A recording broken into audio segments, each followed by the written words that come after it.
Good morning all dear students. हम interference of light, प्रकाश का व्यतिकरण पढ़ रहे थे। वो अपना टॉपिक कंप्लीट हो चुका है। प्रकाश के व्यतिकरण, इंटरफेरेंस ऑफ लाइट पर आधारित बहुत सारे अपने कॉन्सेप्ट थे, वो हमने देखे थे। तो बहुत ज़्यादा इम्पोर्टेंट टॉपिक है इंटरफेरेंस ऑफ लाइट, प्रकाश का व्यतिकरण। प्रकाश के व्यतिकरण से संबंधित जो क्वेश्चन है वो कंपटीशन एग्जाम में आते हैं, चाहे नीट की बात करो, चाहे नेवी एयरफोर्स की बात करो, और 12th स्टैंडर्ड में तो आते ही आते हैं। तो इस चैप्टर में जो अपना चैप्टर है वो वेव ऑप्टिक्स है। बोले तो हम प्रकाश की तरंग प्रकृति पर आधारित घटनाएं पढ़ेंगे इस चैप्टर में। तो जो पहली अपनी घटना थी इंटरफेरेंस ऑफ लाइट थी, ठीक है। The phenomena which are based on the wave nature of a light. Second जो फिनोमिना है अपना, जो लाइट की वेव नेचर पर बेस्ड होता है, प्रकाश की तरंग प्रकृति पर आधारित होता है, वो है डिफ्रैक्शन ऑफ लाइट। ये लाइट का एक फिनोमिना ही है, बट यहाँ पर लाइट की जो नेचर होगी वो वेव नेचर हमें लेनी है। प्रकाश का विवर्तन हम पढ़ेंगे, नया टॉपिक है। ओके, प्रकाश का विवर्तन क्या होता है, डिफ्रैक्शन ऑफ लाइट क्या होता है, ये डेली लाइफ फिनोमिना है। इसको आप डेली लाइफ में फील कर सकते हो कि डिफ्रैक्शन क्या होता है, विवर्तन क्या होता है प्रकाश का। जैसे हमने इंटरफेरेंस में भी देखा था, डेली लाइफ में बहुत सारे ऐसे फिनोमिना होते हैं जो इंटरफेरेंस पर आधारित होते हैं, प्रकाश के व्यतिकरण पर आधारित होते हैं। जैसे साबुन के बुलबुले का रंग बिरंगा दिखाई देना, तेल पर पानी की जो परत है या पानी पर जो तेल की जो परत है उसका रंग बिरंगा दिखाई देना, सीडी या डिस्क है उसका रंग बिरंगा दिखाई देना। तो ये सारी जो घटनाएं थी वो प्रकाश के व्यतिकरण पर आधारित थी, तो उनको हम डेली लाइफ में देख रहे थे, दैनिक जीवन में देख रहे थे। तो प्रकाश का जो विवर्तन है उसको भी हम डेली लाइफ में फील कर सकते हैं। कैसे फील होगा, क्या होता है डिफ्रैक्शन, पहले इसको हम समझ लेते हैं, उसके बाद में इसकी डेफिनेशन लिखेंगे।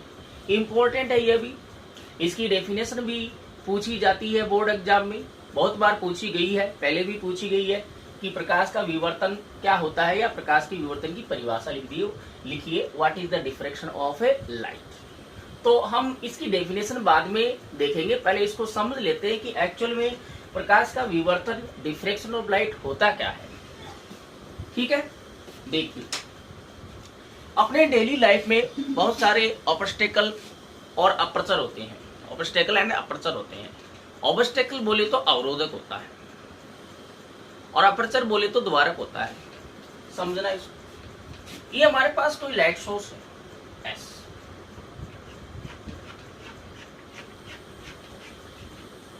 ये हमारे पास कोई लाइट सोर्स है, इसके पाथ में कोई अपर्चर रखा हुआ है।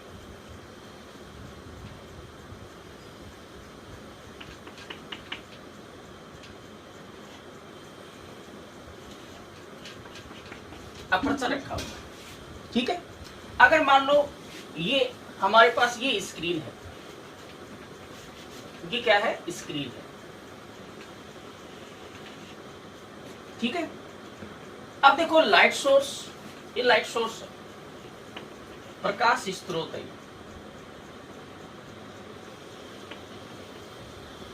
ओके। इसको हम अपर्चर बोलते हैं, और ये स्क्रीन हो गई।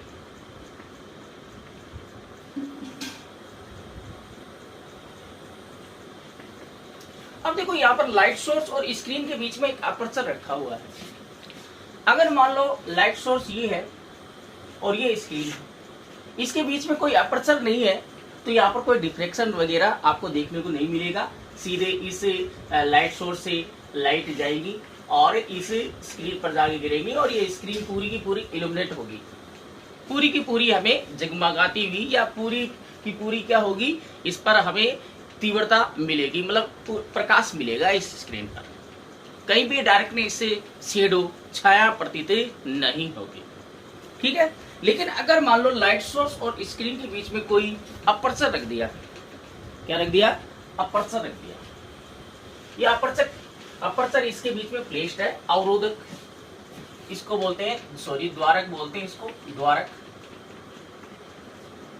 ओके, तो देखिए लाइट जो है वो स्ट्रेट पाथ में ट्रेवल करती है।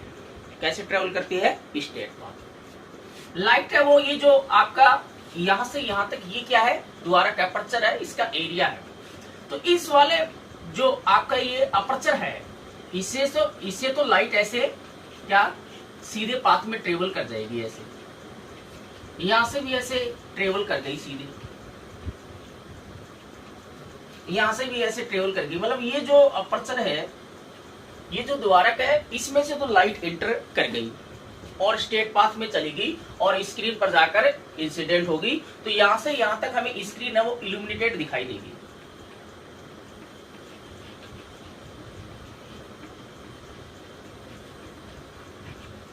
यहां से यहां तक हमें स्क्रीन है वो इल्यूमिनेटेड दिखाई देगी। बोले तो ग्लो करेगी, बोले तो चमकेगी। चमकेगी नहीं चमकी, चमकी। लेकिन अगर मान लो लाइट रे, देखो इस एस से तो लाइट रे सभी डायरेक्शन में जाएगी, लेकिन अगर लाइट रे इस वाले रीजन पर ऐसे इंसिडेंट हो रही है, तो क्या इस जो अपर्चर है, क्या इसमें से बाहर निकल जाएगी? नहीं, इससे रिफ्लेक्ट हो जाएगी, ऐसे इससे ऐसे रिफ्लेक्ट हो जाएगी। इसका मतलब केवल इतना पार्ट इल्यूमिनेटेड होगा, इतने पार्ट पर ही हमें इंटेंसिटी मिलेगी, लाइट मिलेगी। इधर वाली जो स्क्रीन है, ये जो रीजन है, यहां से यहां तक, यहां से यहां तक, ये इसको ये शेडो नजर आएगा। ये क्या नजर आएगा? शैडो। शैडो बोले तो यहां पर छाया होगी, बोले तो लाइट नहीं पहुंचेगी तो यहां छाया दिखाई देगी। ओके, जैसे आप फील कर सकते हो, जैसे मैंने कोई टॉर्च ली, एक कार्डबोर्ड लिया, ठीक है, ये कार्डबोर्ड है, मतलब कोई गत्ता है, उस पर हमने ऐसे कोई छेद बना लिया, ठीक है, इसके ऊपर मैं टॉर्च डालता हूं, तो हमें इस ये जो है ना, ये इतना पार्ट, ये तो हमें स्क्रीन आगे दीवार है उस पर एकदम क्या इल्यूमिनेटेड नजर आएगी, ज्यादा इंटेंसिटी नजर आएगी, लेकिन इसके चारों ओर हमें शैडो दिखाई देगा। क्या दिखाई देगा? शैडो दिखाई देगा। ओके, ये तो स्पेशल केस हो गया। अगर मान लो लाइट है वो अगर स्ट्रेट पाथ में ट्रेवल करेगी तो हमें केवल इतनी स्क्रीन इल्यूमिनेटेड दिखाई देगी, यहां पर शैडो दिखाई देगा। अगर हम बात करें ऑब्स्टेकल की, जैसे ये कोई ऑब्स्टेकल रख दिया इसके पाथ में,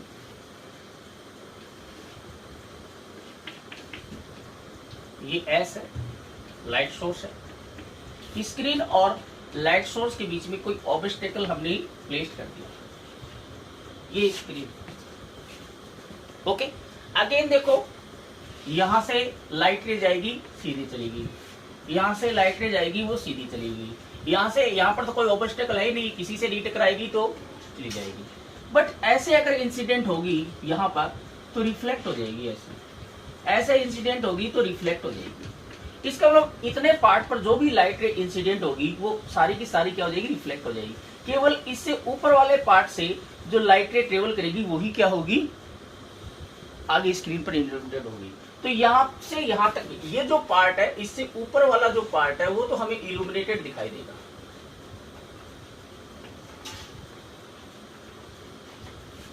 इससे नीचे वाला पार्ट में हमें इल्यूमिनेटेड दिखाई देगा।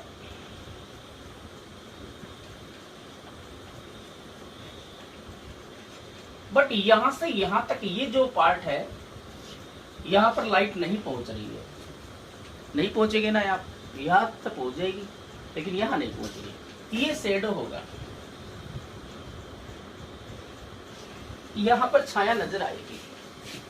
आप देख सकते हो, मैं मान लो कोई भी ऑब्जेक्ट है, जैसे ये टॉर्च है, ठीक है, इसके आगे कोई भी ऑब्जेक्ट रखा है, तो आप अगर ऑब्जेक्ट पर टॉर्च से लाइट डालोगे तो आपको जो स्क्रीन है उस पर ऐसे ऑब्जेक्ट दिखाई देता है और वो ऑब्जेक्ट काला नजर आता है। इसका मतलब वहां पर इंटेंसिटी नहीं होती, वहां शैडो नजर आता है।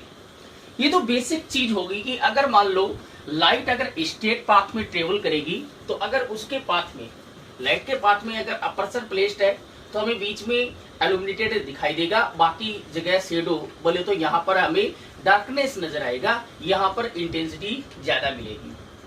अगर ऑब्स्टेकल रखा हुआ है,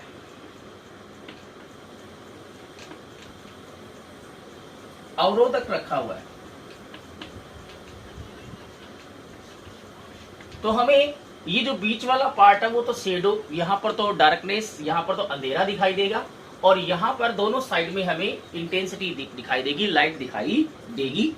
ओके, तो ये तो बेसिक कॉन्सेप्ट हो गया कि अगर लाइट है वो स्ट्रेट पाथ पर ट्रेवल करती है तो ऐसे हमें स्क्रीन पर इंटेंसिटी दिखाई दे दीजिए, ऐसा इंटेंसिटी डिस्ट्रीब्यूशन दिखाई देना चाहिए। ठीक है, लेकिन 17 बीसी में, मतलब 17वीं शताब्दी में ग्रिमाल्डी नामक एक साइंटिस्ट था, उसने बताया कि जो लाइट है, अगर मान लो इंसिडेंट लाइट की जो वेवलेंथ है लैम्डा, वो अगर ये जो द्वारक है इसके हम एरिया, ये जो इसकी साइज है वो ए ले लें, अगर lambda is nearly equal to A, अगर इंसिडेंट जो लाइट वेव है या लाइट रे है, इसकी कोई ना कोई वेवलेंथ तो जरूर होगी। जैसे हम लाइट की बात करें तो लाइट की जो वेवलेंथ होती है वो अप्रोक्सीमेट 10⁻⁷ मीटर हमें लेंगे। ठीक है, अगर इस ऑर्डर का, अगर इस अपर्चर का साइज हो, देन क्या होता है कि लाइट जो है वो ऐसे इस, ये जो आपका हमने क्या लिया है, हमने जो द्वारक लिया, अपर्चर लिया है, ऐसे बैंड हो जाती है लाइट, ऐसे बैंड हो जाएगी।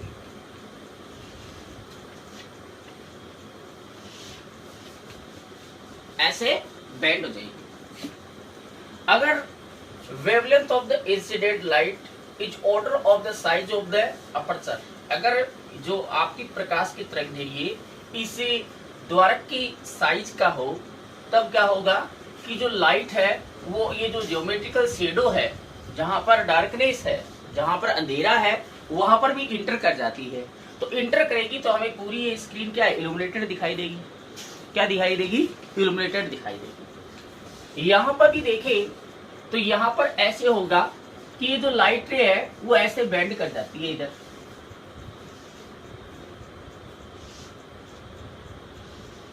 तो इसका मतलब जो शेडो रीजन है उसमें भी लाइट क्या है, इंटर कर जाती है। मतलब इंसिडेंट तो स्टेट थी, बट जो इससे जो डिफ्रैक्ट हुई है या इससे जो आपकी इंसिडेंट होकर वापस जो डिफ्रैक्ट हुई है वो क्या होती है, बैंड हो जाती है। क्या हो जाती है? बैंड हो जाती है। तो इसी को हम क्या बोलते हैं, जो बेंडिंग ऑफ लाइट है, इंसिडेंट लाइट जो है वो क्या हो रही है, कोई भी अपर्चर या ऑब्स्टेकल है उसके एजेस पर, उसके एजेस, ये एज, इसके एज ये हो गए, इसके एज ये हो गए, उसके किनारों पर क्या हो जाती है, मुड़ जाती है। किनारों पर मुड़ गई कि नहीं मुड़ गई, सीधी जा रही थी, लेकिन अगर lambda is nearly equal to A हो तो लाइट है वो क्या हो जाती है, किनारों पर मुड़ जाती है, सीधी नहीं मुड़ जाती है। और मुड़ कर कहां चली जाती है, जो अपना ज्योमेट्रिकल शेडो था वहां पर इंटरेक्ट कर जाती है। यहाँ पे भी देखो तो ज्योमेट्रिकल शेडो ये है, ज्योमेट्रिकल शेडो में इंटरेक्ट कर गई।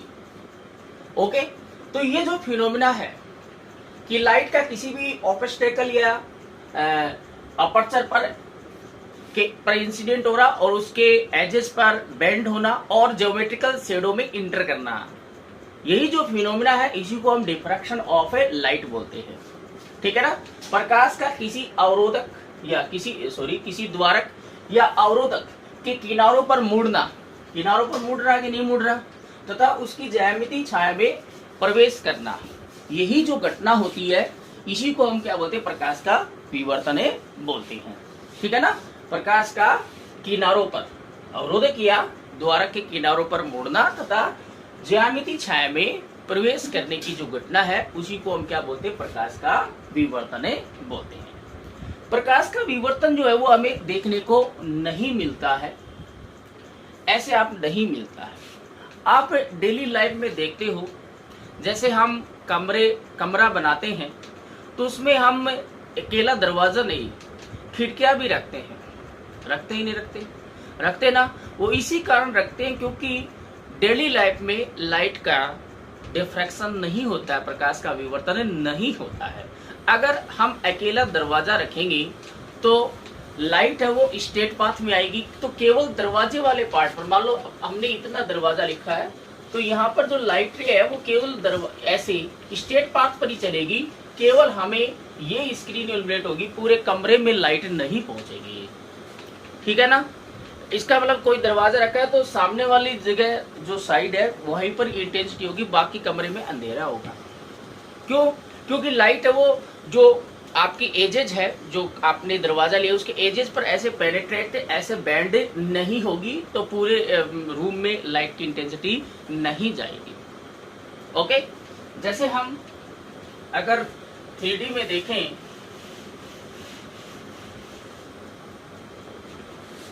जैसे मान लो ये कमरा है,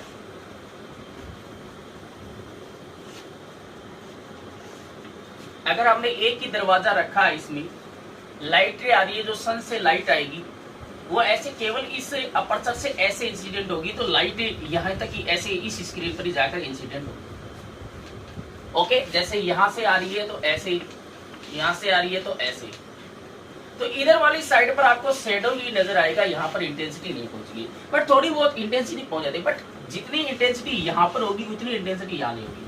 यहाँ पर थोड़ी बहुत इंटेंसिटी इसलिए पहुंच जाती है क्योंकि ये जो लाइट है वो इस सामने वाली दीवार पर रिफ्लेक्ट होकर वापस से पहुंच जाती है, ऐसे रिफ्लेक्ट हो जाती है। बट ये जो दीवार है वो बहुत ज्यादा ऑब्जर्वर होगी, तो इंसिडेंट लाइट की बहुत ज्यादा इंटेंसिटी को ऑब्जर्व कर लेगी, बहुत ही थोड़ी सी मात्रा में ये रिफ्लेक्ट करेगी। हाँ, अगर आप पूरी साइड में अगर मिरर लगा दो, इधर भी मिरर लगा दो, इधर भी प्लेन मिरर, इधर भी प्लेन मिरर, तब हमें इल्यूमिनेटेड नजर आएगा पूरा कमरा। लेकिन हम मिरर थोड़ी लगाएंगे, हम नाई की दुकान थोड़ी बना लिए कमरे को। ठीक है। लेकिन अगर हम खिड़की रखते हैं, ये अपना कमरा है, उसमें हम इधर खिड़की रख दी, एक इधर खिड़की रख दी और एक इधर खिड़की रख दी, तो इससे भी लाइट आएगी ऐसे। ठीक है। इससे भी लाइट आ जाएगी, इससे भी लाइट आ जाएगी, इससे भी लाइट आ जाएगी, तो पूरे कमरा क्या हो जाएगा? इल्यूमिनेटेड हो जाएगा। अगर हम कमरे में केवल एक ही दरवाजा रखेंगे तो पूरा कमरा वो इल्यूमिनेटेड नहीं होगा, पूरे कमरे में रोशनी नहीं पहुंचेगी, due to the diffraction of light. Diffraction नहीं होगा लाइट का, वो इसलिए नहीं होता क्योंकि डिफ्रैक्शन तभी होता है, विवर्तन तभी होता है, जो लाइट है वो इस किनारों पर तभी मुड़ती है जब इंसिडेंट लाइट की जो वेवलेंथ है, हमें पता है कि लाइट की वेवलेंथ है वो अप्रोक्सीमेटली हम 10⁻⁷ मीटर लेते हैं। ठीक है। इतने आकार का होना चाहिए ये ओपस्टल का आकार, तो इतने आकार का थोड़ी होता है। हम खिड़की या दरवाजे कम से कम 1 मीटर का लेते हैं, 1 मीटर का रखते हैं, खिड़की या दरवाजे 1 मीटर ऑर्डर का रखते हैं, तो 1 मीटर तो इससे बहुत बड़ा है। तो डेली लाइफ में देखें तो जो भी खिड़की और दरवाजे रखे जाते हैं, जो भी अपर्चर होंगे, जो भी आपके ऑब्स्टेकल होंगे, जो भी द्वारक और अवरोधक होंगे, उनका साइज होता है वो ग्रेटर देन लैम्डा होता है। इसलिए लाइट अगर स्ट्रेट पाथ में ट्रेवल करेगी तो वो स्ट्रेट पाथ में ही चली जाएगी, एजेस पर बैंड नहीं होगी। एजेस पर बैंड तभी होगी, डिफ्रैक्शन तभी होगा जब आपकी जो वेवलेंथ है वो ऑर्डर ऑफ ए, अगर आपका जो अपर्चर या आपका द्वारक या आपका अवरोधक है उसका आकार इस कोटि का हो, इस ऑर्डर का हो, तभी होगा। तो ऐसे इस ऑर्डर के जो अपर्चर और आपके ऑब्स्टेकल है वो आपको डेली लाइफ में देखने को नहीं मिलते हैं। ओके। बट आपको एक दूसरी जो वेव है उससे आप इस डिफ्रैक्शन को फील कर सकते हो, that is the sound wave, that is the sound wave. Sound wave का भी डिफ्रैक्शन होता है, साउंड वेव का भी क्या होता है? डिफ्रैक्शन होता है।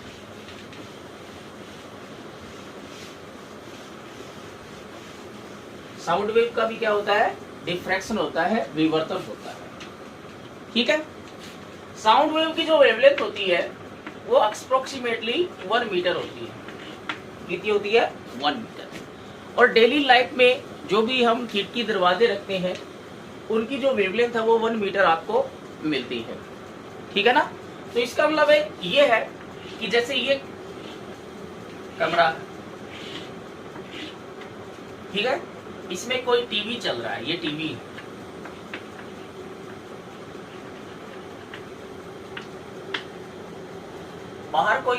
व्यक्ति खड़ा है, इस टीवी सेट की जो साउंड है वो तो इसको सुनाई देती है, बट इसमें जो चित्र आ रहे हैं वो इसको नहीं दिखाई देते। Y?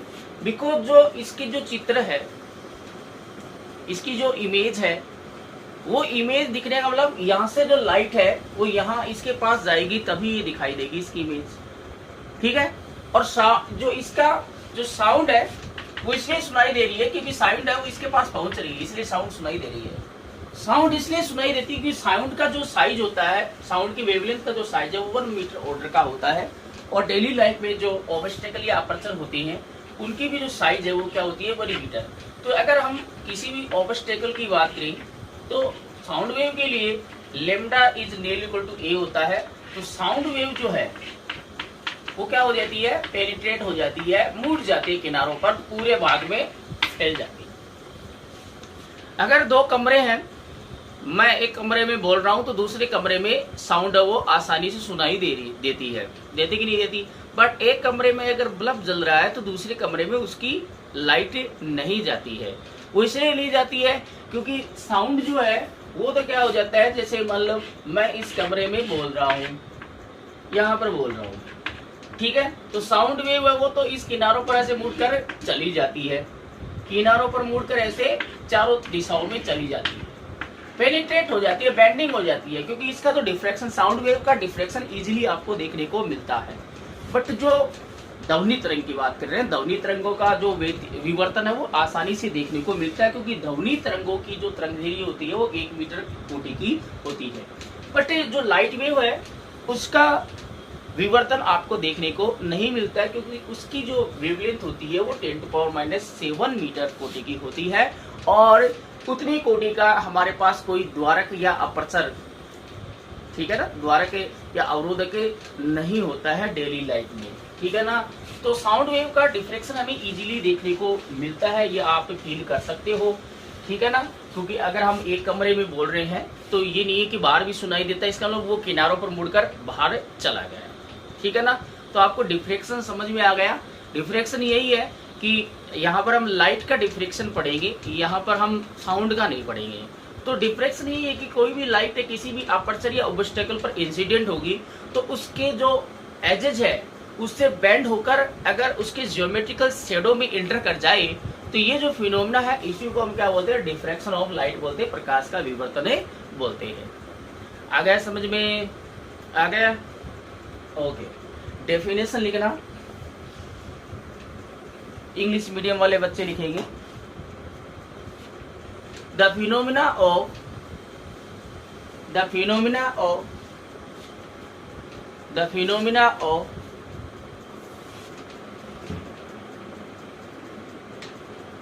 bending of incident light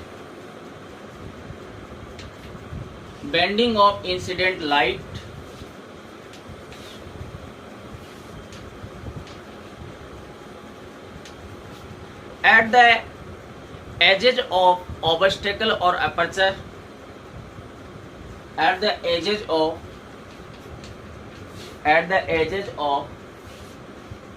obstacle or aperture, and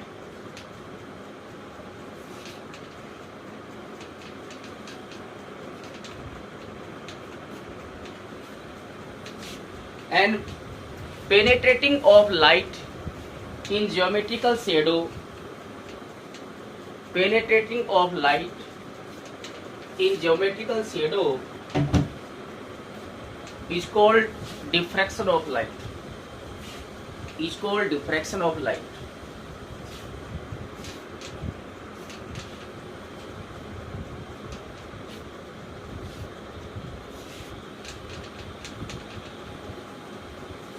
okay. Hindi medium वाले बच्चे लिखेंगे, प्रकाश का किसी अवरोधक या द्वारक के किनारों पर मुड़ना, प्रकाश का किसी अवरोधक या द्वारक के किनारों पर मुड़ना तथा उसकी ज्यामिति छाया में प्रवेश करने की घटना को, तथा उसकी ज्यामिति छाया में प्रवेश करने की घटना प्रकाश का विवर्तन कहलाता है, प्रकाश का विवर्तन कहलाता है, प्रकाश का विवर्तन कहलाता है।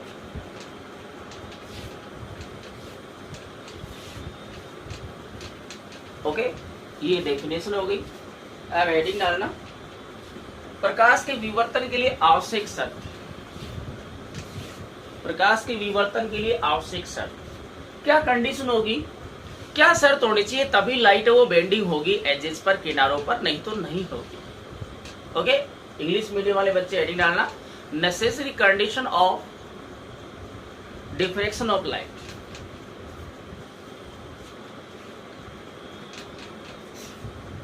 Necessary condition of diffraction of light. लिखो,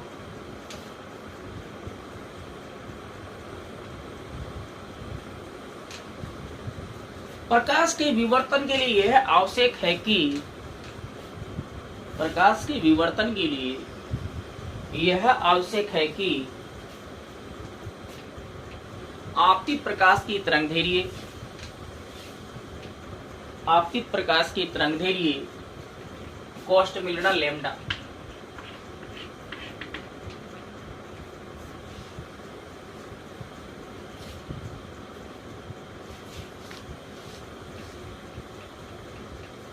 coma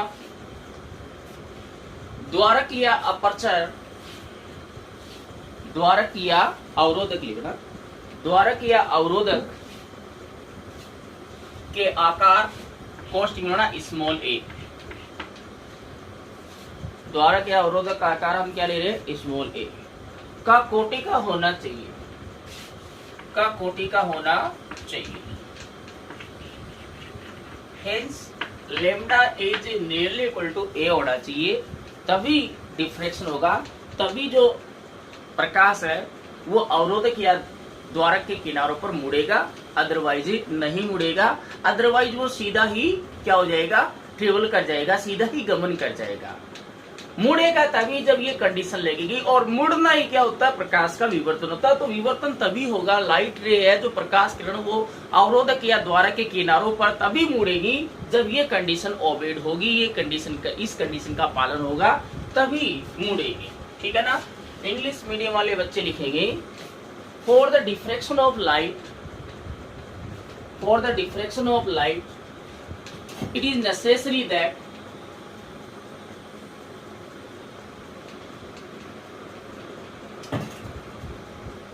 for the diffraction of light it is necessary that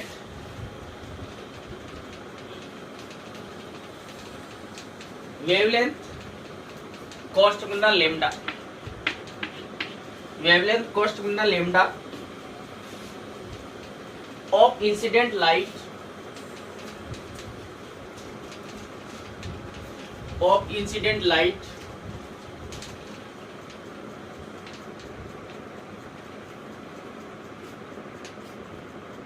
is order of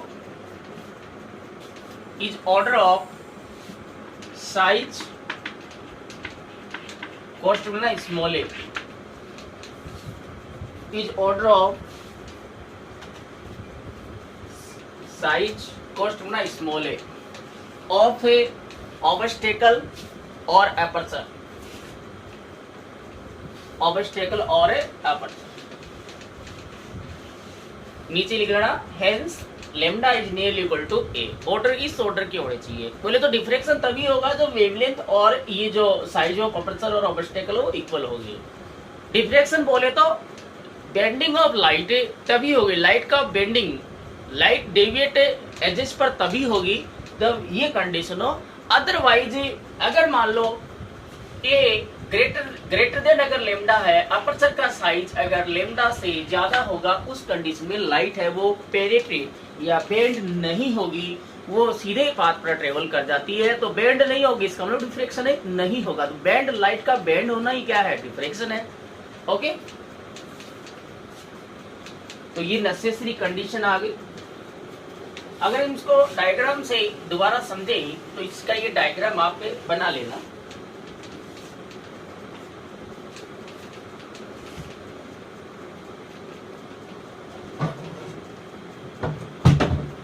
जैसे ये हमारे पास कोई अपर्चर है,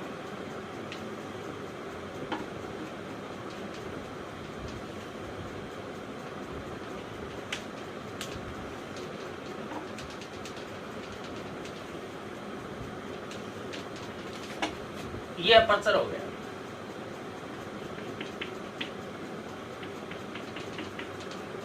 ओके, लाइट रे ऐसे सीधे आ रही है,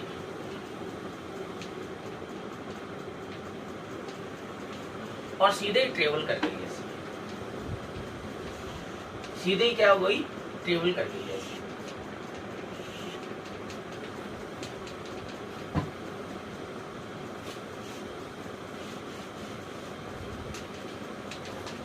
ये अपर्चर हो गया, इसको हम अपर्चर बोलेंगे, ये अपर्चर है। द्वारक, ये इंसिडेंट लाइट है, इसकी वेवलेंथ लैम्डा है, तो ये ऐसे सीधी की सीधी ट्रेवल कर गई, इसके एजेस पर बेंड हुई क्या, नहीं हुई। इस कंडीशन में ए जो है वो ग्रेटर देन क्या है, लैम्डा है। अगर ये जो ए है इसको हम ए ले लें, ये जो साइज ऑफ अपर्चर ए है, अगर ए ग्रेटर देन लैम्डा है तो यहाँ पर हम देखें तो लाइट है वो इसके किनारों पर नहीं मुड़ रही, बोले तो there is no diffraction. Okay, आगे देखें, दूसरा अगर डायग्राम देखें,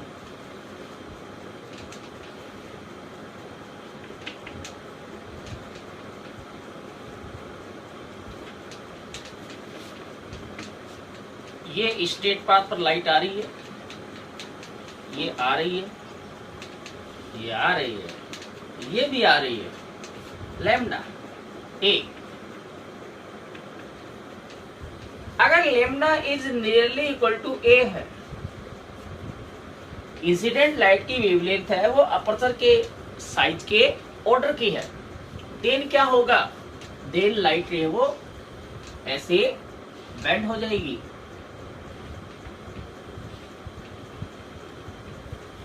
ये तो सीधी चलेगी, चलो सीधे डाल देते हैं इसको, ये तो सीधी निकल गई और ऐसे बैंड हो जाएगी।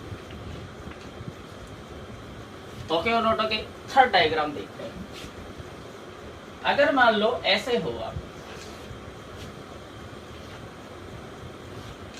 जो हमें रेडियो वेव्स में देखने को मिलता है,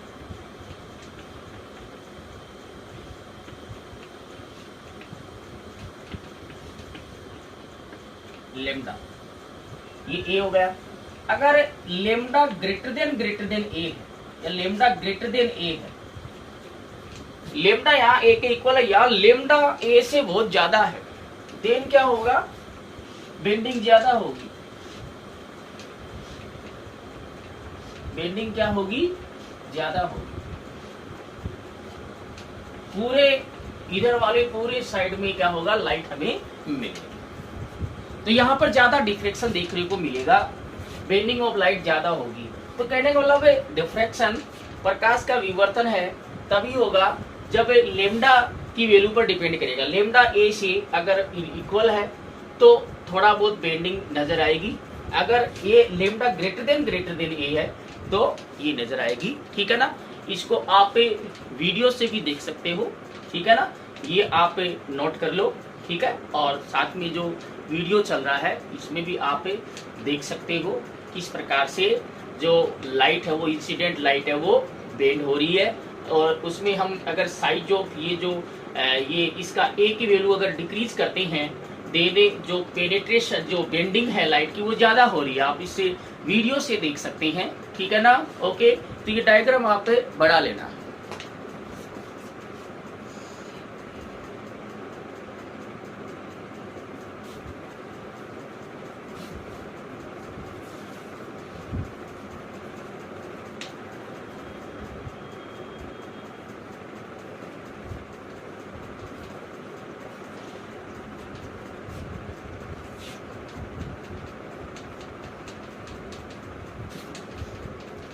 ओके, अब हेडिंग डालना।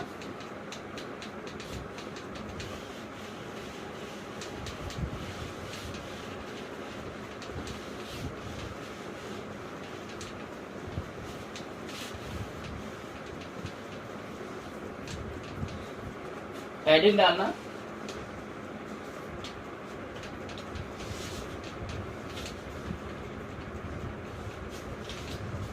Comparison of diffraction of sound and light waves, comparison of diffraction of sound waves and light waves. ये बोर्ड एग्जाम में क्वेश्चन आया हुआ भी है।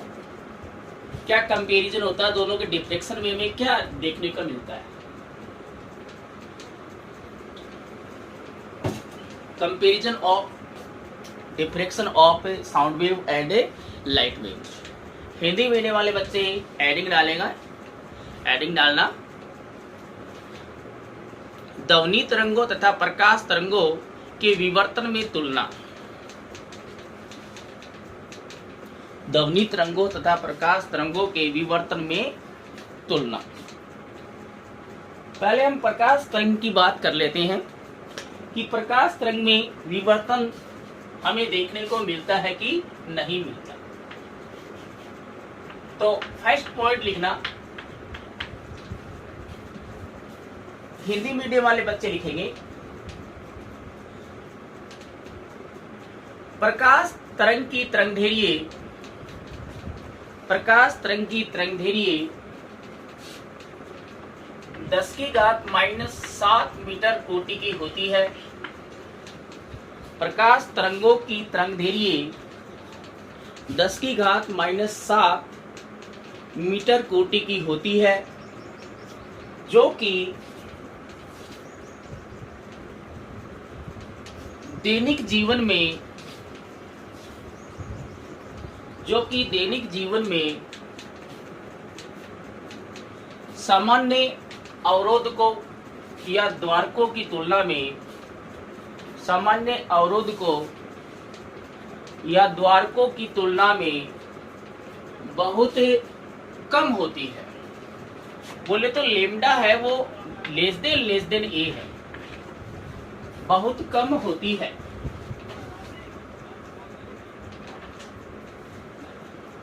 बहुत कम होती है। पूर्ण विराम। अतः दैनिक जीवन में प्रकाश का विवर्तन आसानी से प्रेक्षित नहीं होता है। प्रकाश तरंगों का विवर्तन आसानी से प्रेक्षित नहीं होता है। हमें प्रकाश का विवर्तन देखने को नहीं मिलता दैनिक जीवन में। हम अगर प्रकाश का विवर्तन करना चाहें तो हमें प्रैक्टिकल करके देखना पड़ेगा। यहाँ पर हम प्रकाश का विवर्तन करेंगे, एक एक्सपेरिमेंट भी लेंगे, ठीक है ना, एक घटना भी देखेंगे, ठीक है, तो हम आगे देखेंगे। लेकिन डेली लाइफ में प्रकाश का विवर्तन, डिफ्रैक्शन ऑफ लाइट आपको नहीं देखने को मिलेगा। ओके, इंग्लिश मीडियम वाले बच्चे लिखेंगे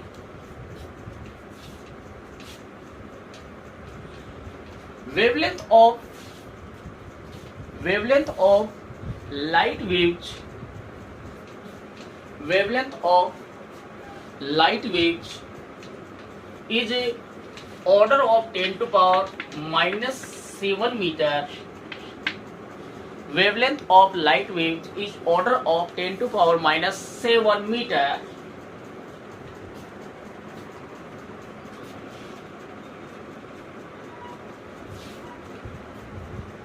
Which is very small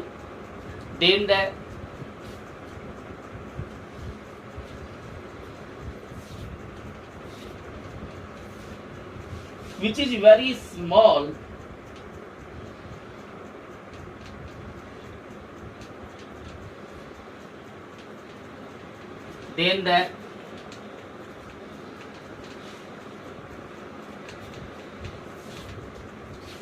size of obstacles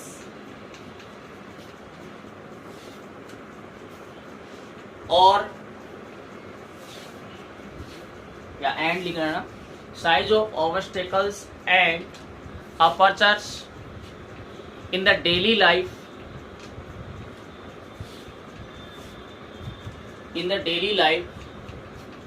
full stop.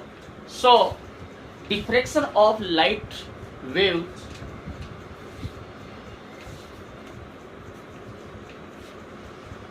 So diffraction of light waves cannot observed easily in daily life. So diffraction of light waves cannot be observed easily in daily life. हमें daily life में नहीं मिलता. क्यों? क्योंकि ये condition होती है, हमें पता है कि बेंडिंग ऑफ लाइट, ठीक है ना, लाइट का डिफ्रेक्शन तभी होगा जब अप्रोक्सीमेटली लेमडा ए के बराबर तो होना चाहिए. हाँ, लेमडा ए से ज्यादा कितना भी हो सकता है, बट अप्रोक्सीमेटली इतना तो होना चाहिए. बट डेली लाइफ पे हम देखें तो जो लाइट वेव है उसकी वेवलेंथ है वो ए से बहुत कम होती है, इसलिए नहीं होगा बेंडिंग. लाइट की बेंडिंग नहीं होगी, बोले तो डिफ्रैक्शन नहीं होगा. Okay okay. सेकंड पॉइंट लिखना. अब साउंड वेव के बारे में हम जिक्र कर लेते हैं कि साउंड वेव का डिफ्रैक्शन डेली लाइफ में देखने को मिलता है कि नहीं मिलता है. कंपैरिजन आ रहे हैं ना ये. ओके, लिखो. हिंदी मीडियम वाले बच्चे लिखेंगे ध्वनि तरंगों की तरंगधैर्य, ध्वनि तरंगों की तरंगधैर्य, ध्वनि तरंगों की तरंगधैर्य लगभग 1 मीटर कोटि की होती है. लगभग क्या होती है? 1 मीटर कोटि की होती है.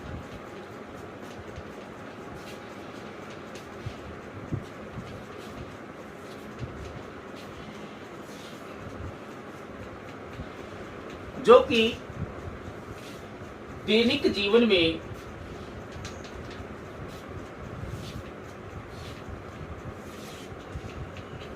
कि दैनिक जीवन में सामान्य अवरोध को तथा द्वारकों के आकार के तुल्य होती है.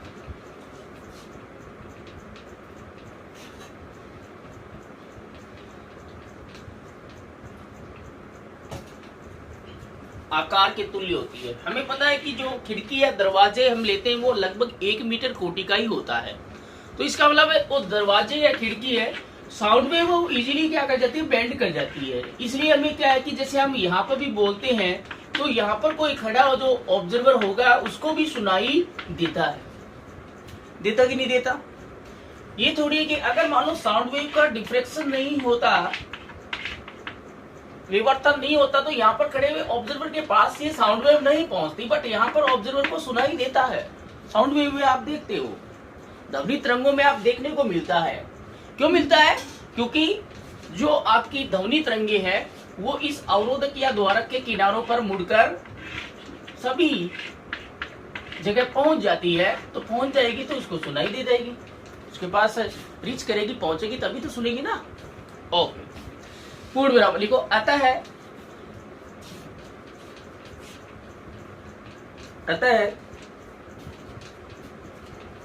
दैनिक जीवन में ध्वनि तरंगों का विवर्तन आसानी से प्रेक्षित होता है. हमें ध्वनि तरंगों का विवर्तन आसानी से देखने को मिलता है. ध्वनि तरंगे है वो आसानी से किसी अवरोधक या द्वारक के किनारों पर मुड़कर सभी दिशाओं में चली जाती है. उसके जो ज्यामितीय छाया क्षेत्र है वो पहुंच जाती है वहां पर. ओके, तो दैनिक जीवन में ध्वनि तरंगों का विवर्तन आसानी से प्रेक्षित होता है. ठीक है, उदाहरण लिखेंगे, एग्जाम्पल लिखना.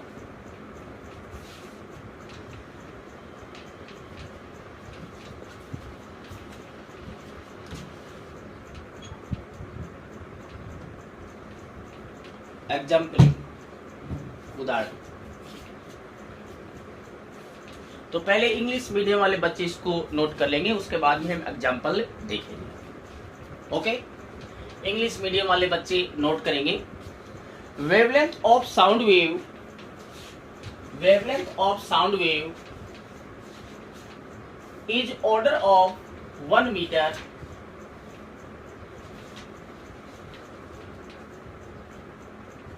Is order of 1 metre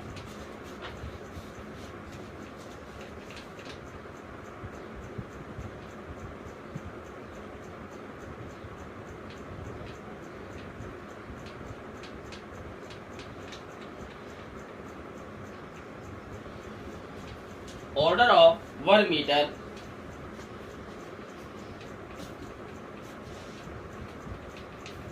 which is equal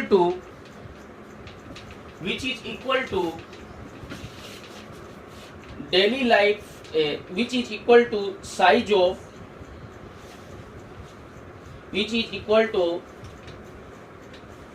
of daily life obstacles and apertures or apertures, full stop. So diffraction of sound waves can be observed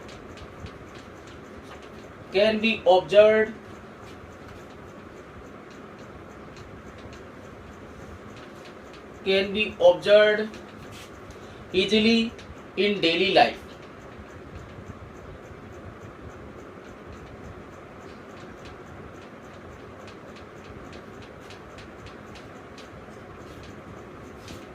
ठीक है, एग्जाम्पल लिखेंगे।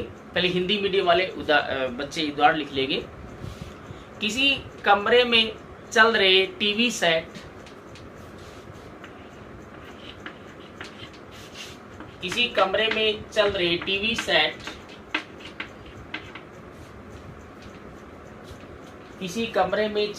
टीवी सेट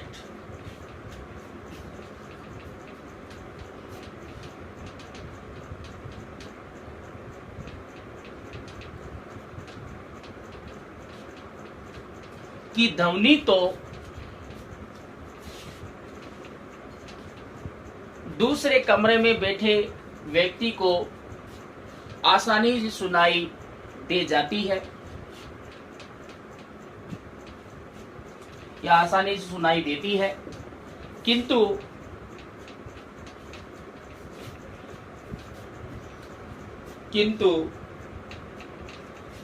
प्रसारित चित्र दिखाई नहीं देते हैं।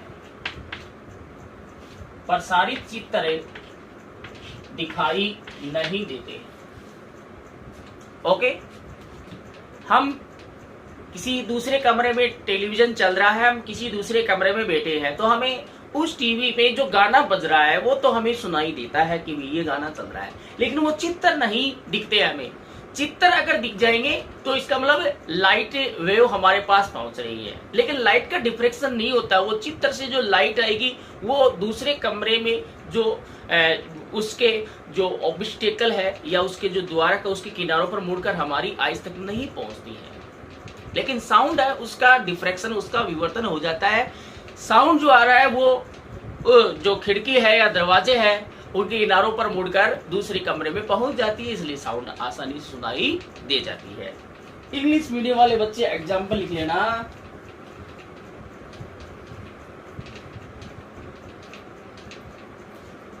We can hear sound coming from television set. We can hear sound coming from television set in other room.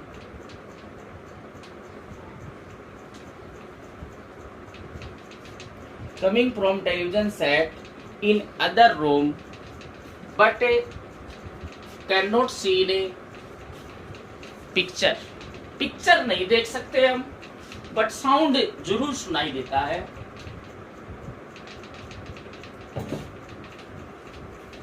Okay, तो ये कंपैरिजन हो गया। कंपैरिजन बोले तो हमें साउंड वेव जो है ध्वनि तरंगों का विवर्तन आसानी से देखने को मिलता है, बट लाइट वेव्स का नहीं मिलता है। इसका रीजन यही है कि वेवलेंथ है वो बहुत कम होती है।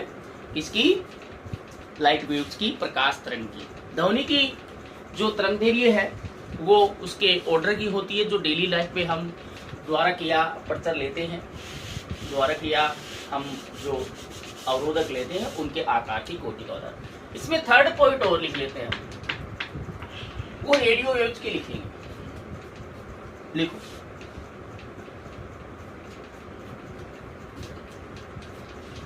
रेडियो तरंगों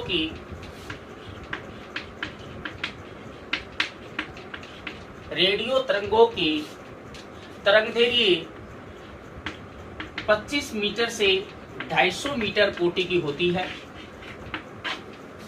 25 मीटर से 250 मीटर कोटि की होती है,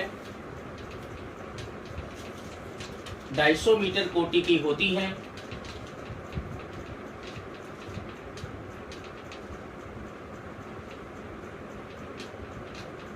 पूर्ण विराम। अतः है रेडियो तरंगे, अतः रेडियो तरंगे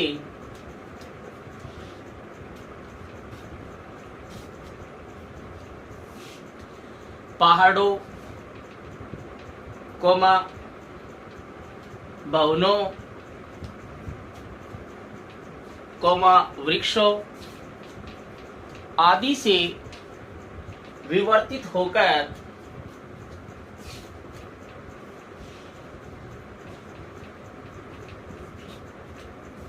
आसानी से प्रेक्षक तक पहुंच जाती है, आसानी से प्रेक्षक तक पहुंच जाती है। तो देखिए 25 मीटर बहुत ज्यादा होता है, 250 मीटर बहुत ज्यादा। तो पहाड़ है, वृक्ष है, भवन है, बड़े बड़े जो बिल्डिंग्स है, साउंड जो रेडियो वेव जाएगी, रेडियो तरंग जो आएगी, वो मकान अगर बड़े जो भवन है या बिल्डिंग्स है या वृक्ष है या पहाड़ है, उन पर भी जो इंसिडेंट होगी, तो उस पहाड़ जैसे मान लो पहाड़ आ गया रेडियो वेव्स के पाथ में, तो अगर रेडियो वेव पाथ में आ गया, अगर डिफ्रेक्शन नहीं होगा तो वापस चली गई। ऑब्जर्वर इधर खड़ा है मोबाइल लेकर, उसके पास से उसके टावर ही नहीं पकड़ेगा, उसके रेंज ही नहीं आएगी, उसके पास रेडियो वेव्स नहीं पहुंचेगी। बट रेडियो वेव्स की वेवलेंथ बहुत ज्यादा होती है, इसलिए ये इससे ऐसे बैंड होकर इसके पास से पहुंच जाएगी। ओके और नॉट ओके? ओके, तो जो एंटीनाज होते हैं, जो मोबाइल टावर जो होते हैं, उस पर एंटीना लगे होते हैं, और एंटीना से रेडियो वेव्स जो रेडियो तरंगे हैं वही उत्पन्न होती है। तो हम अगर किसी कमरे में बैठे हैं तो भी हमारे पास, हमें पता है कि रेडियो वेव्स पहुंचती कि नहीं पहुंचती। अगर हम कमरा बंद कर ले तो भी पहुंचती कि नहीं पहुंचती। अब हमें पता है कि टावर तो बहुत दूर होता है, तो उससे जो रेडियो वेव जाती है वो मकानों से भी टकराती है, वृक्षों से भी टकराती है, बट वो टकराती है लेकिन उनको वो वृक्ष रोक नहीं पाते, वो उससे विवर्तित होकर हमारे पास से पहुंच जाती है। ठीक है ना? इसका कारण यही है कि जो रेडियो तरंगे हैं उनकी जो तरंगदैर्घ्य बहुत अधिक होती है। ठीक है ना? तो रेडियो तरंगों के लिए लेमडा जो होता है वो ग्रेटर देन क्या होता है? ए होता है। जो सामान्य जीवन में जो अवरोधक या द्वारक होते हैं उनके आकार की तुलना में बहुत अधिक होता है, इसलिए बहुत ज्यादा क्या हो जाएगा? डिफ्रैक्शन होता है, बहुत ज्यादा पेनिट्रेट हो जाती है, बहुत ज्यादा मुड़ जाती है, बहुत ज्यादा मुड़ती है, सभी भागों में मुड़ जाती है, सभी दिशाओं में जो रेडियो वेव्स है वो मुड़ जाती है। ठीक है ना? इंग्लिश मीडियम वाले बच्चे लिखेंगे wavelength of radio waves, wavelength of radio waves is order of 25 meter to 250 meter, 25 meter to 250 meter, full stop.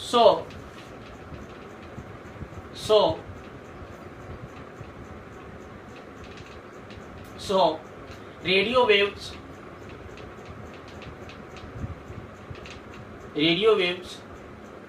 are easily diffracted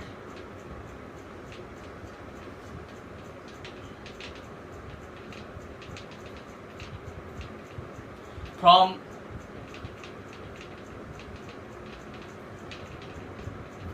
buildings,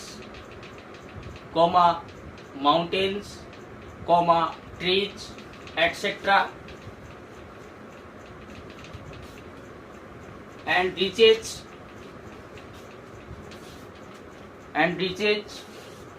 at observer,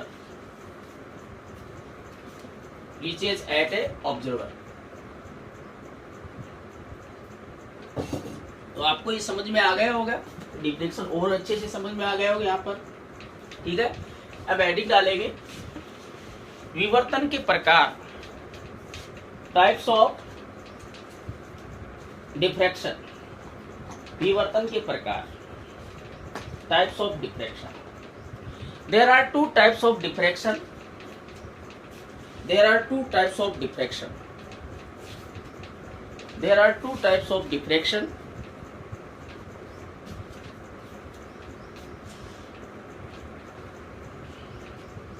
there are two types of diffraction.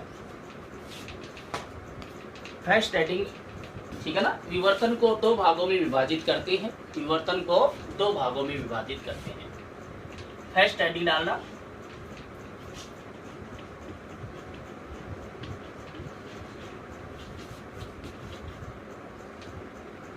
Fresnel diffraction.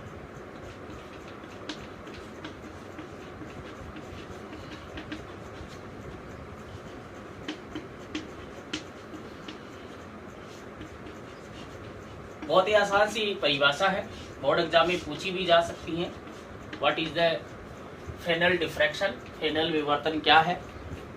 Okay, लिखो। Hindi medium वाले बच्चे लिखेंगे, यदि प्रकाश स्रोत तथा पर्दा, यदि प्रकाश स्रोत तथा पर्दा, यदि प्रकाश स्रोत तथा पर्दा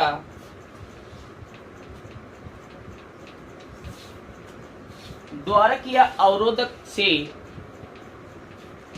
द्वारक या अवरोधक से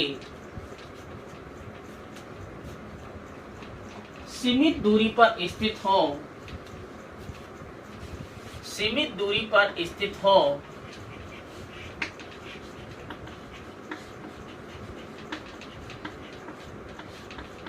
तो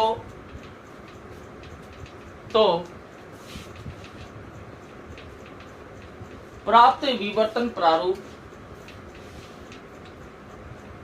तो प्राप्त विवर्तन प्रारूप फ्रेनेल विवर्तन कहलाता है, फ्रेनेल विवर्तन कहलाता है। एरो लगा के लिखना। फ्रेनेल विवर्तन में आपतित तथा विवर्तित तरंगागर, फ्रेनेल विवर्तन में आपतित तथा विवर्तित तरंगागर गोलीय या बेलनाकार होते हैं, गोलीय या बेलनाकार होते हैं।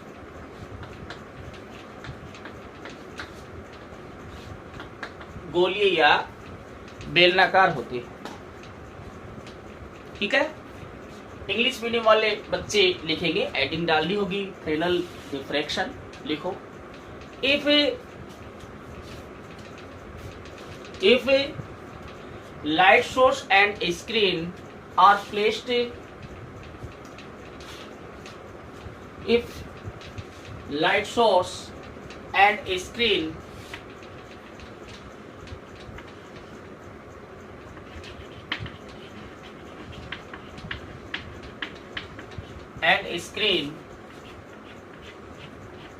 are placed at finite distance from the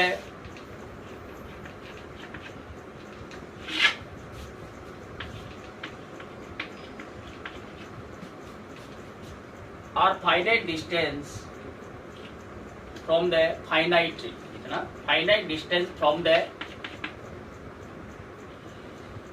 obstacle or aperture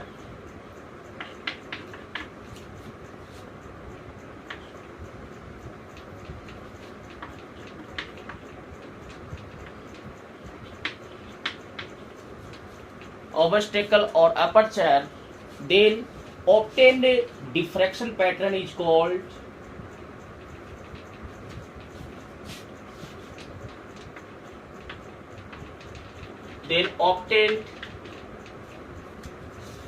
diffraction pattern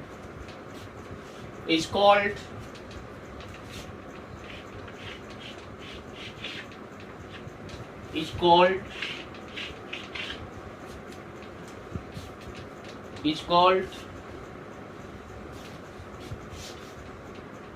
Fresnel diffraction.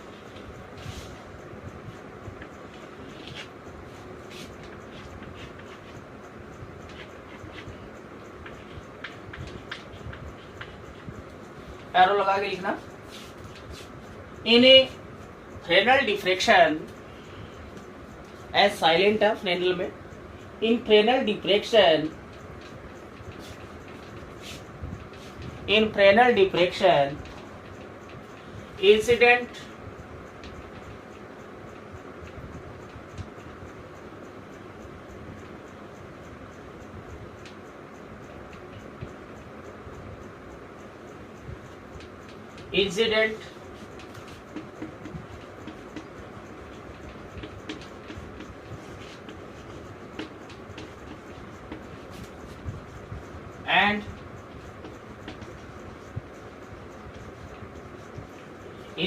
and diffracted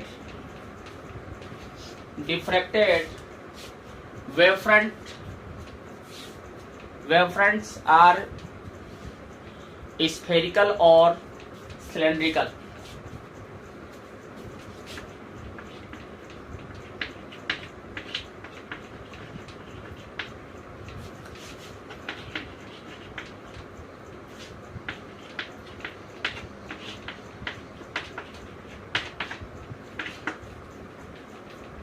इसका रे डायग्राम ये है, ये लाइट सोर्स है, प्रकाश स्रोत। ये डायग्राम आप बना लेना। ये द्वारक हो गया और ये पर्दा है। देखिए फ्रेनेल डिफ्रेक्शन कब होगा? जब लाइट सोर्स और ये स्क्रीन है, ये इस द्वारक, या आपके पास द्वारक भी हो सकता है, अवरोध भी हो सकता है, इसे इसकी और इसकी, ये जो लाइट सोर्स भी इससे सीमित दूरी पर होगा, फाइनाइट डिस्टेंस पर होगा, ये भी फाइनाइट डिस्टेंस पर होगा, पास पास होगी। कहने का मतलब ये पास पास अगर हो तो हमें स्क्रीन पर क्या मिलेगा? फ्रेनेल विवर्तन मिलेगा। क्या मिलेगा? फ्रेनेल विवर्तन मिलेगा। और जो हमें स्क्रीन पर जो पैटर्न नजर आएगा इंटेंसिटी का, वो ऐसा नजर आएगा। यहाँ पर इंटेंसिटी मैक्सिमम मिलेगी, दोनों साइड पर, कॉर्नर पर मैक्सिमम मिलेगी। और यहाँ पर हमें इन मैक्सिमम ये कॉर्नर से ये जो आपके साइड में मैक्सिमम मिलेंगे और बीच में हमें ऐसे कम इंटेंसिटी के पैटर्न मिलेगा। तो ये इंटेंसिटी डिस्ट्रीब्यूशन कर्व हो गया। अगर आपको क्वेश्चन आ जाए कि इसके लिए फ्रेनेल डिफ्रेक्शन के लिए आपको इंटेंसिटी डिस्ट्रीब्यूशन कर्व बनाना, तो ये कर्व आपको बनाना है, ठीक है ना। इसको हम ऐसे सीधे बना सकते हैं।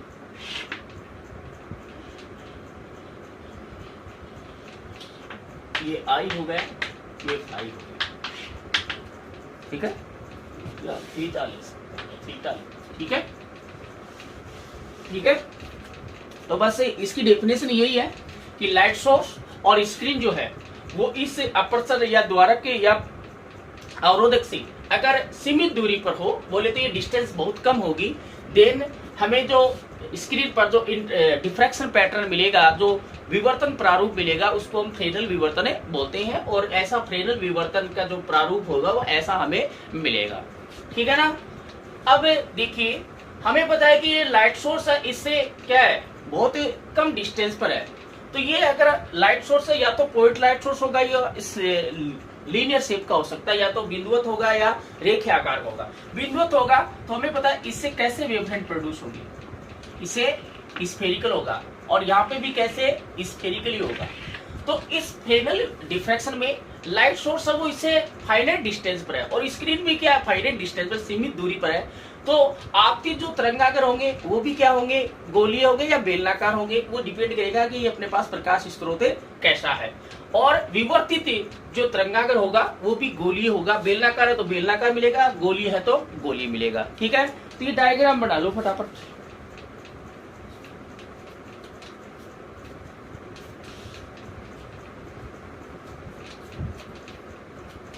अब सेकंड हेडिंग डालना,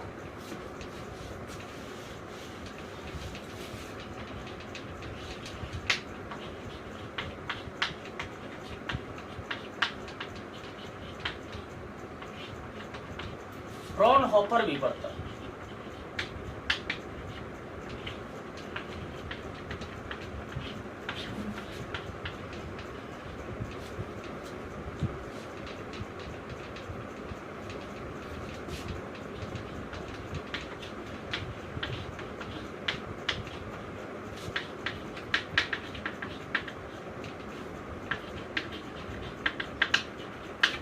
Fraunhofer diffraction, Fraunhofer diffraction, okay.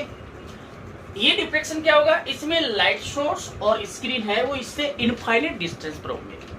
यहाँ फाइनाइट डिस्टेंस पर था, वहां अगर इनफाइनाइट डिस्टेंस पर होंगे। ठीक है, हम यही पढ़ेंगे डिटेल में इसका। ही हम आगे एक एक्सपेरिमेंट देखेंगे, डेरिवेशन निकालेंगे फ्राउनहोफर डिफ्रेक्शन का ये। ठीक है ना, फ्रेनेल जो डिफ्रेक्शन उसकी हमें केवल डेफिनेशन देखनी है और साथ में ये डायग्राम देखना और इसमें इंटेंसिटी डिस्ट्रीब्यूशन कर्व है, ये इंपॉर्टेंट है, इसको आप याद रखना कि ये फ्रेनेल जो डिफ्रेक्शन है उसमें इंटेंसिटी डिस्ट्रीब्यूशन कर्व है, ऐसे मिलेगा। ठीक है ना, तो हेडिंग डाल देना, हिंदी मीडियम वाले बच्चे डालेंगे फ्राउनहोफर विवर्तन। लिखो, यदि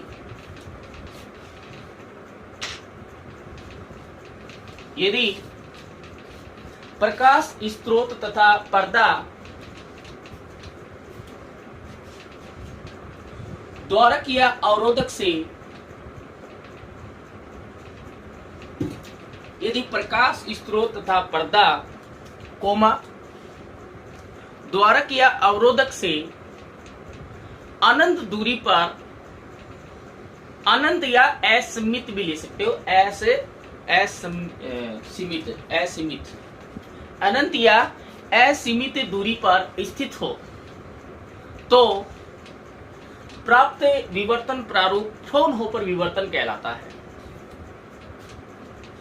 प्राप्त विवर्तन प्रारूप फ्राउनहोफर विवर्तन कहलाता है। एरो लगा के नीचे लिखना, फ्राउनहोफर विवर्तन में आपती तथा विवर्ती तरंगागर समतल तरंगागर होते हैं। अंडरलाइन कर लेना समतल तरंगागर के नीचे। फ्राउनहोफर विवर्तन में आपती तथा विवर्ती तरंगागर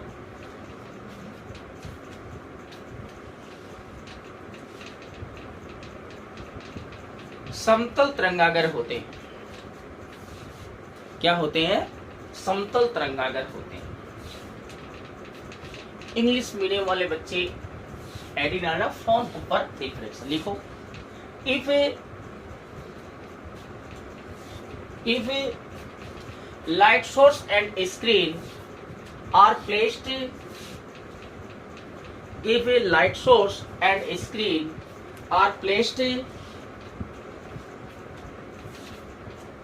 at infinite distance from the obstacle or aperture, from the obstacle or aperture, then obtained diffraction pattern is called, obtained diffraction pattern is called Fraunhofer diffraction. Fraunhofer diffraction. Arrow लगा के नीचे लिखना, in Fraunhofer diffraction, in Fraunhofer diffraction incident and diffracted wavefronts are, incident and diffracted लिखना, diffracted wavefronts are plane wavefronts, are plane wavefronts। हमें पता है कि जो लाइट सोर्स होता है और ये क्या हो गई, ये अपर्चर ले लिया। इसका रे डायग्राम हमें नहीं बनाना है, नेक्स्ट जो टॉपिक होगा इसको हमें डिटेल में पढ़ना है, तो वहां पर हम इसका पूरा डायग्राम बनाएंगे, इसका कंप्लीट। तो इसके जस्ट बाद में ही टॉपिक है, ठीक है ना, तो वहां पर हम बनाएंगे, ठीक है ना, ओके, यहाँ पर नहीं बनाना है। इसमें देखो लाइट सोर्स है वो इससे इनफाइनाइट डिस्टेंस पर है और स्क्रीन पे क्या है, इनफाइनाइट डिस्टेंस पर है। ये पॉइंट सोर्स है, इसी वेवफ्रंट प्रोड्यूस हुई। इस पर जो इंसिडेंट होगा ये इसका इतना सा पार्ट इंसिडेंट हो रहा है। ये जो लाइट सोर्स है वो इससे अपर्चर से बहुत लार्ज डिस्टेंस पर होगा, इनफाइनाइट डिस्टेंस पर है। तो इसके पास जो वेवफ्रंट पहुंचेगा उस वेवफ्रंट का छोटा सा जो पार्ट है वो इस अपर्चर पर इंसिडेंट होगा। तो वो छोटा सा पार्ट हम क्या मानते हैं, प्लेन वेवफ्रंट मानते हैं। तो इसमें इंसिडेंट वेवफ्रंट प्लेन वेवफ्रंट होगा और ये स्क्रीन भी इनफाइनाइट डिस्टेंस पर है, तो इस पर भी कैसा, ये यहाँ पर डिफ्रेक्टेड वेवफ्रंट होगा, वो भी क्या आएगा, प्लेन वेवफ्रंट ही आएगा। समझ में आ गया ये? ओके, तो आज के लिए इतना काफी है, इसको आप एक कॉपी में नोट कर लेना, इंपॉर्टेंट टॉपिक है ये। और कल हम फ्राउनहोफर डिफ्रेक्शन का ये एक एक्सपेरिमेंट है उसको हम करेंगे। जैसे हमने इंटरफ्रेंस में व्यतिकरण में यंग डबल स्लिट एक्सपेरिमेंट किया था, वैसे डिफ्रैक्शन में भी एक एक्सपेरिमेंट है, ठीक है ना। एकल झिल्ली द्वारा फ्रॉनहोफर विवर्तन, Fraunhofer diffraction from the single slit से हम फ्रॉनहोफर डिफ्रैक्शन करेंगे, ठीक है ना। वो हम कल देखेंगे, ठीक है। धन्यवाद।